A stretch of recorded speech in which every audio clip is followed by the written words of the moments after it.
पाहत्या उंदीरा एवढं जाय घेऊन जाय बोका पैसा काढलोगा तसे उंदराचं पिंड एकाची घरामध्ये उड्या मारू लागलं. त्या उंदराची माय म्हणजे आली बेटा 4 उड्या मारू नको त्याच्या कोणत्या ते बोका बसला तुला खाईल सांगू लागली माय. त्याला परत सांगते पण ते उंदीर काय ऐकतच नव्हतं. कोणी गेला अड्यावर वर माल उडी खाली नेटकी त्या मालकानं दारू पिऊन एक गिलास ठेवला होता. त्या गिलासाला 2-4 टेप होते मद्याची पेरे पट्ट्यानं चढली त्याला जोरात. माईला म्हणलं हा कोण आहे हमारे बताओ कौन आता है हमारे सामने. कोण म्हणाले मुख्यमंत्रीचं पिंडू का म्हणाले 2-3 थेंब तोंडात गेले ना गिलासात पडले बोका ध्यानात घेऊन माईने म्हणाला आधा कोण मला खातंय दे पिंगे म्हणला. बोका जरा आला कुणी मजकुरे झालं आप क्या करतोस म्हणलं आता दृष्टांत सिद्धांतासाठी आहे महाराज. दृष्टांत हा फक्त सिद्धांतासाठी असतो. त्याला टाकून तोंडामध्ये सुभाषच्या खंडासारखं झालं. तसं आपलं आयुष्य कधी आपल्याला काळे म्हणून घेऊन जायचं काही सांगता येतं का नाही. मला काळा वेळ काळ कधी काळाची उडी कधी पडला आपल्यावर काही सांगता येत नाही. काळ हा रात्रंदिवस वाट बघायला आहे. घडी घडी काळ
घडी घडी काळ वाटेची पाहे अजूनही किती आहे अवकाश म्हणतो उभाराय म्हणतात बाबा रे.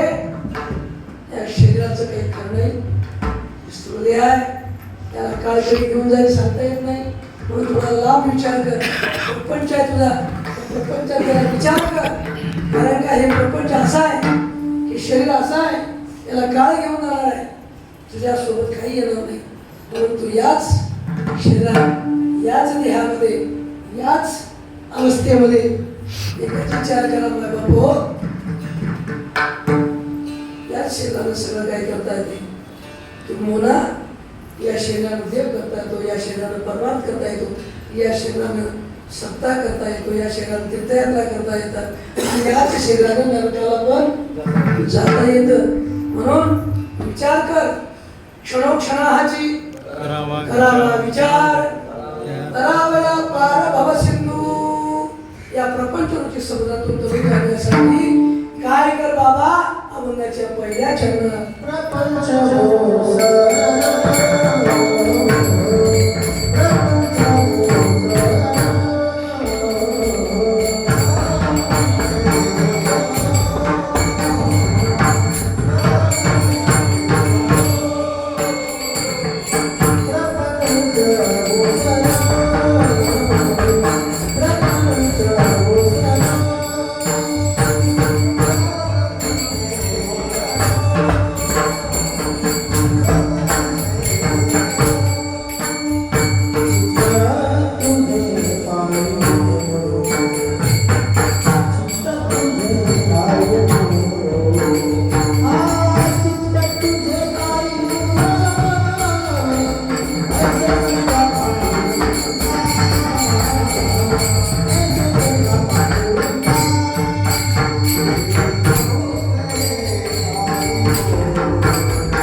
प्रपंचातले वाईट विचार गेले पाहिजेत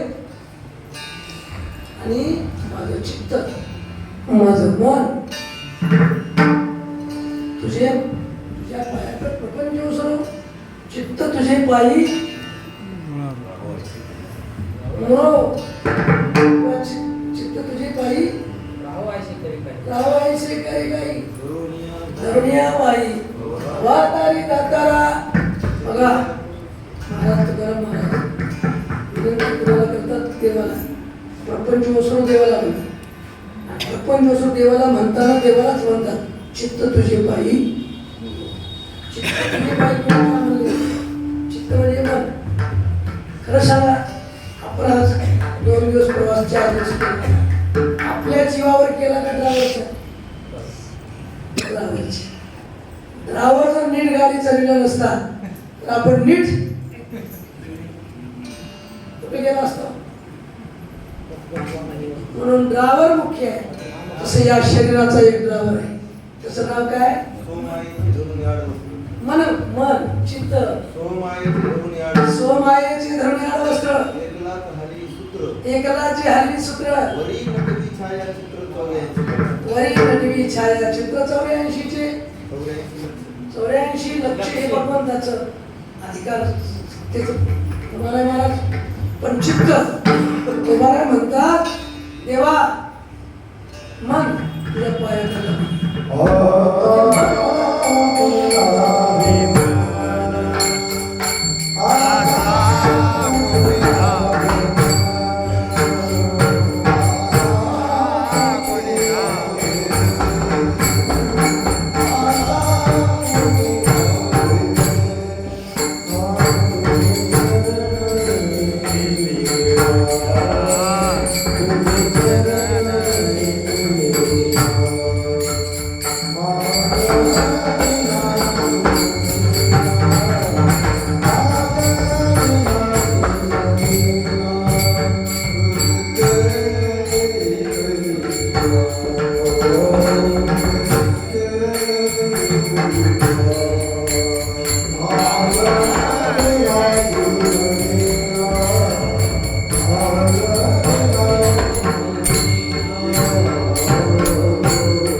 चित्त परमार्थाकडे वळलं ना चित्त मन मनाला परमार्थाकडे आणणं फार अवघड आहे मन परमार्थाकडे आलं इंद्रियाला आणायची गरज नाही हे मन मात्र इकडे आलं पाहिजे देवा माझे मन लागो तुझे खाई चरणी संसार व्यसनी पडवलेली मन करारे प्रसन्न सकळ सिद्धीचे साधन मोक्ष अथवा बंधन एका मनेची समाधान इच्छा ते आता बऱ्याच ओळी तयार झाल्यात नवीन महाराजांच्या ते आपण मंत्र स्वामीच्या बारीक एकदम पाठ केले आता बरेच बदल केले आहे की नाही पहिले आपण पहिले जे संतांना निरूपित म्हणावं लागतं. पण आता महाराज अभंगामध्ये बरेच काही शब्दाच्या जोड्या केलेले आहेत आपल्याला दोष लागतो. हे प्रमाण पहिलंच आहे मोक्षाचं बंधन एका मनेची मोक्ष किंवा बंधन कशामुळे होते एका मनात मन जर आपल्या हातात आलं तर आपण सगळं काही साध्य केलं परमार्थाचं म्हणून तुकोबाराय म्हणतात प्रपंच ओसरो चित्त तुझे पायी तेव्हा आमचं चित्त तुमच्या पायाकडे गेलं तुमच्या पायाकडे चित्त आलं बस आणि हे येण्यासाठी भगवंता तुम्हाला माझी विनंती आहे अभंगाचं दुसरं चित्त आयुष्य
शुद्ध रंग व्हावे रंगा देवा बस एवढंच करा याची माझी विनवणी देवाच्या पुढे विनंती एवढीच करायची माझं चित्त शुद्ध रंग व्हावे भजनात परमार्थाकडे लावा शुद्ध चित्त ठेवा शुद्ध चित्त झालं की शुद्ध भाव निर्माण होतो शुद्ध त्याचा भाव झाला नाही देव त्या माणसाला देव घेऊन नाही पण चित्त शुद्ध झालं की सगळं काही प्राप्त होते चित्त शुद्ध होती चित्त शुद्ध तरी शत्रू मित्र होती खाती त्या काळात खाती सर्प मन शुद्ध करा मन शुद्ध झालं बस तुका म्हणे चित्त करावे निर्मळ आणि एवढी गोपाळ आहे माझी थोडे आहे थोडे आहे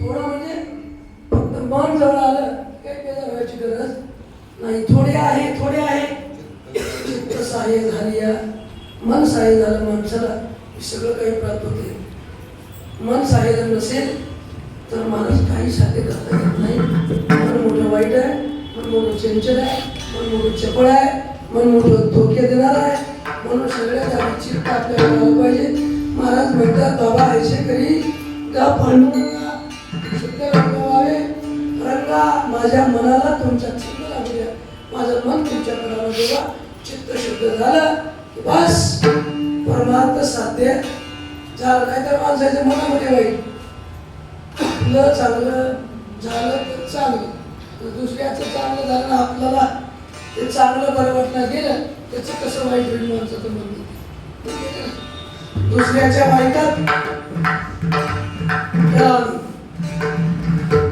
दुसऱ्याचं वाईट झालं त्याला असे म्हणायत माझं तुम्हाला नको आहे दुसऱ्याचं चांगलं बोललं की आपलं चांगलं दुसऱ्याचं नीट बोललं की आपलं नीट होते म्हणून आयुष्य करेगा पांडुरंगा शुद्ध रंग व्हावे रंगा देवा माझं चित्त निर्मळ ठेवा आणि चित्त निर्मळ ठेवल्यानंतर पुरे दुसऱ्याच्या पुरे आता नको काही मागायची गरज नाही आता दुसरी कशाची गरज नाही मला काहीच गरज नाही पुरेपुरे आता मन आपल्या हातात आलं आपला प्रपंच ओसरला प्रपंच कळाला बस काही गरज नाही तिथे ते प्रमाण शेवटी मला Hey!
आपण स्वभावात सगळ्यांना कळण्यासाठी आणि या पवित्र पावनभूमीमध्ये सेवा करण्याचा किंवा आम्हाला सगळ्याला सेवकाला ही सगळी भाग्याच्या ही जी सेवा जी आहे ती त्या द्वारकाधीश पांडुरंगाच्या भगवान कृष्ण पांड्याच्या पांडुरंगाच्या कालभैरवाच्या शंभूच्या महादेवाच्या सगळ्याच देवदेवतांच्या चरणी समर्पित सेवा करू सेवेला ज्ञानेश्वर